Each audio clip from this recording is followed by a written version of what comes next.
El Perú hace poco tiempo cumplió 200 años de vida republicana.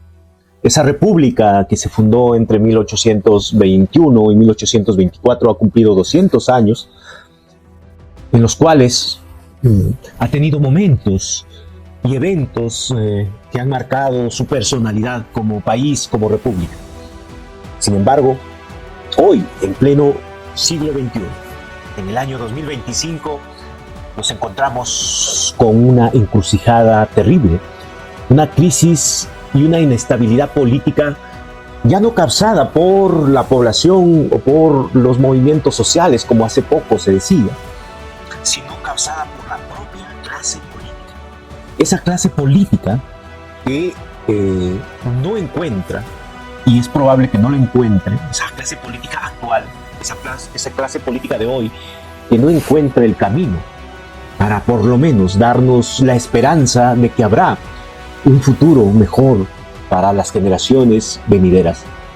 De eso estaremos hablando el día de hoy, la crisis política y su connotación histórica, que es la que estamos viviendo en estos momentos. La crisis política que vive, la inestabilidad política que vive el Perú, tiene raíces históricas, estructurales, es decir, que los males que hoy vivimos y hoy evidenciamos en nuestra vida cotidiana son males históricos, son males estructurales, son males con las que nació el Perú, son males con las que formamos esta nación en medio de vicisitudes diversas.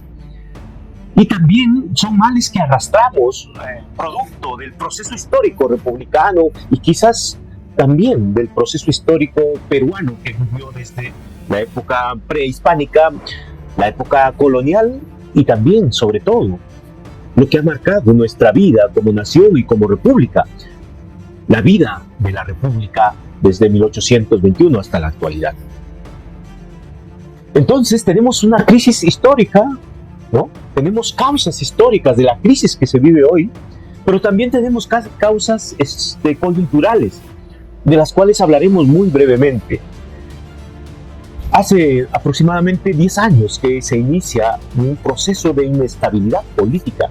Y vuelvo a decir, cuando hablamos de inestabilidad política, lo que es lo que está generando todo inestabilidad de los gobiernos de turno y que nos está convirtiendo ya en un país, en realidad, camino a convertirse en un país sin futuro.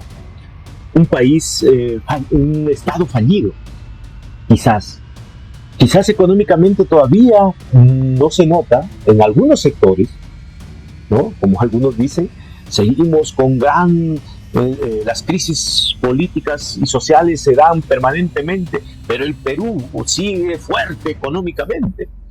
Pero eso no puede ser así, no es tanto así, porque hay un sector de la población que vive el día a día, sector obrero, trabajador, que ya está llegando a un punto en que no es posible soportar esta situación que estamos viviendo hoy. Entonces, cuando hablamos de la crisis coyuntural, empezamos con la situación de la destitución de Pedro Pablo Kuczynski hace aproximadamente 9 años por parte del fujimorismo. Luego la destitución de Vizcarra, ya posteriormente, pero antes de ello, el COVID-19, que marcó récord de muertes o de mortalidad en el Perú. Fuimos uno de los países con mayor mortalidad en el mundo. Ni siquiera Venezuela, que es un país que lo acusamos de totalmente una dictadura, un país fallido, ahí no superaron los 12.000 muertos por COVID-19, mientras que en el Perú murieron más de 200.000 peruanos. O nos acercamos o es un número mucho más alto.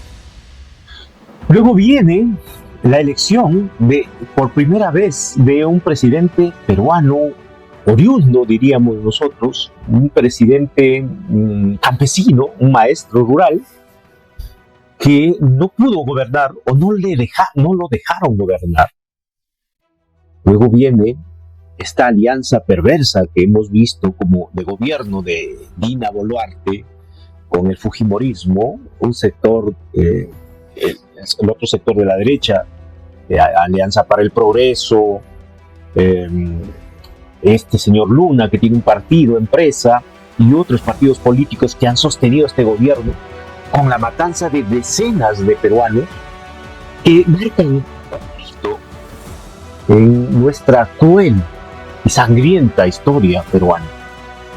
Por eso es que es importante que analicemos estos momentos históricos, porque al igual que cuando se formó la República Peruana, al igual que en algún momento de nuestra historia, cuando nace la República, se vivió también una sangrienta disputa por el poder de líderes que se consideraban con derecho a gobernar nuestra patria, porque habían participado en el proceso de la independencia, en las guerras de la independencia, eso que llama Jorge Basadre como el primer militarismo. O también vivimos una crisis en la que los líderes, como en la época de la guerra con Chile, entre 1879 y 1883, después de la guerra con Chile, o antes incluso, al finalizar la guerra con Chile, la disputa entre líderes militares, como Cáceres, Iglesia, Nicolás de Piérola, que en vez de buscar la unidad de estos liderazgos, hubo una disputa cruel por el poder a cambio de la pérdida de nuestra soberanía territorial, como pasó con Arica y todas las consecuencias que trajo la guerra con Chile, y así como otros momentos y eventos históricos. Estamos en un momento así, un momento en la que puede, vuelvo a insistir, convertirnos en un país paria, en un país inviable, en un país sin derroteros, sin rumbo. Y eso creo que tiene responsables. Si bien es cierto, hay raíces históricas, estructurales, pero también hay causas coyunturales que están generando esta situación. Y por eso es que cuando hablamos de este tipo de crisis políticas que se viven en nuestro país, crisis en general, es bueno recurrir a la historia, porque la memoria histórica nos ayuda a comprender nuestro pasado para no repetir la historia, como se dice, ¿no? Los que no conocemos la historia estamos condenados a repetirla. Y por eso son momentos de recurrir a la memoria personal y colectiva, ¿no? Junto con la memoria histórica, es bueno buscar junto con ello la justicia, la igualdad y sobre todo la ética, pero no solamente en el plano privado o público, sino en ambos. Porque hay uno de los grandes males que está institucionalizándose en nuestro país, y es la corrupción. Hoy más que nunca existen bandas criminales, ¿no? Eso ya está probado por los órganos jurisdiccionales, enquistadas en las instituciones públicas. Es decir, que ya existen bandas organizadas, ¿no?, de delincuentes que han tomado algunas y muchas instituciones incluso públicas, desde las cuales operan para saquear los recursos del Estado peruano. Uno de los grandes males que hay que conquistar, ¿no? El libro de Quirós, Historia de la Corrupción, es un refresca de cómo desde el momento en que se funda el Estado peruano, la corrupción era un hecho presente, ¿no? Y que hoy, más que nunca, como el caso de Odebrecht, ¿no?, donde una empresa, la empresa brasilera, corrompió a medio mundo, ¿no? Desde periodistas que hasta ahora transmiten sinvergüenzamente sus programas, que recibieron coimas de Odebrecht, hasta alcaldes, congresistas y sobre todo presidentes de la República.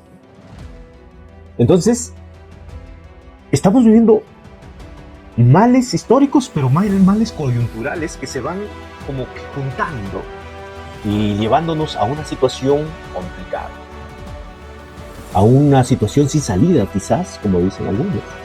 Quizás por eso es más que hoy más que nunca es necesario refrescar nuestra memoria. Este libro que tengo en mis manos, que lo he leído en estos días con intensidad, porque cuando uno escucha o ve la inestabilidad que pasa en nuestro país, como el cambio de presidente, como si cambiaran a un presidente de APAFA, ni siquiera para cambiar un presidente de APAFA es tan fácil hoy en nuestro país, ¿no? Pero para cambiar un presidente es tan fácil, porque en un par de horas ya tenemos un nuevo presidente por el que nadie votó. Carmen McEvoy, esta historiadora, una de las historiadoras vivas, que ha escrito y reflexionado sobre nuestra historia, escribió este libro el año pasado, En el umbral de lo desconocido. Reflexiones sobre el presente y el pasado del Perú, 1821-2024. Y el otro mal es quizás la desigualdad, de la que pocos hablan, ¿no? Se habla de riqueza, pobreza, pero no se habla de desigualdad, ¿no? La desigualdad que algunos no quieren que se mencione, porque es la expresión más consolidada, más evidente de la injusticia, ¿no? La riqueza del Estado peruano se divide de manera desigual. ¿Eso es desigualdad? La riqueza debería repartirse mínimamente de manera más homogénea. No diríamos igual para todos, eso sería otra cosa, sino mínimamente que no haya sectores que acumulen tanto la riqueza nacional, mientras que haya la mayoría de sectores que vivan, casi sobrevivan. Ese es un mal que no podemos... y el otro mal, la delincuencia callejera, ¿no? Es producto de la desigualdad, es producto de la pobreza. Algunos quieren combatir al estilo este presidente de El Salvador, que me fue el nombre, ¿no? Que está llenando de cárceles a su país, ¿no? Bukele, el presidente, el supuesto presidente de actual como de hoy es una imitación burda de lo que hace Bukele de hace buen tiempo, ¿no? Sabiendo que El Salvador es, Honduras, en este caso Honduras, el país de Bukele es un país pues que apenas tiene 112,000 kilómetros cuadrados, apenas tiene una población de 10 o 11 millones de habitantes, y entonces no puedes hacer una comparación, ¿no? Con un país tan grande como el Perú, ¿no? Y no se puede decir que las causas de la delincuencia se van a combatir solamente con un tema meramente coercitivo, de fuerza militar. No, el problema de la delincuencia tiene causas más hondas, tiene causas sociales. Es el desempleo, es la pobreza a la que la gente está siendo arrinconada. Es la corrupción que se ve desde los estamentos más altos del Estado peruano, ¿no? Es ahí donde está la delincuencia y que ya se evidencia en las calles, ya se evidencia en el día a día. El otro mal, por supuesto, es de la inestabilidad política. Esta clase política que hoy tenemos debería ser sacada de raíz, ¿no? Y necesitamos una generación nueva de políticos. La mejor gente, la más preparada, la más honesta, moral y éticamente, no está en política en estos momentos. Esa gente que vive en el anonimato, que hace su trabajo bien, muchos en instituciones públicas, por supuesto, en las universidades, gente valiosísima, gente en el sector privado, por supuesto, gente valiosa. Esa no está en la política, porque si no, no estuviéramos, ¿no? Miren, hay gente que yo he estado viendo algunas transmisiones en el Congreso cuando leen, no saben ni leer algunos congresistas, no pueden leer, balbucean. ¿Y eso es un requisito? No es un requisito para ser congresista. Pero mínimamente, para entender una ideología completa, leer, comprender el escenario mundial. Creo que esta pequeña, una especie de catarsis quería hacer el día de hoy, Ya en aquellos años de inicio de la República se presagiaba que la clase política que iba a dirigir los destinos de esta nueva y naciente república, no estaba preparada. Entonces, Peset escribía en el diario Chalaco algo así, un periódico de hoy, decía lo siguiente: el Congreso Soberano, o mejor diremos el Club de Facciosos, parece que se organizó para incrementar las calamidades del Perú. Hombres sin educación, sin talento, sin probidad y honor. Hombres sin virtud y sin conocimiento nos gobiernan hoy. Algo parecido está pasando hoy. Hombres sin educación, sin talento, sin probidad y honor, sin virtud y sin conocimiento nos gobiernan hoy. ¿Tú qué opinas?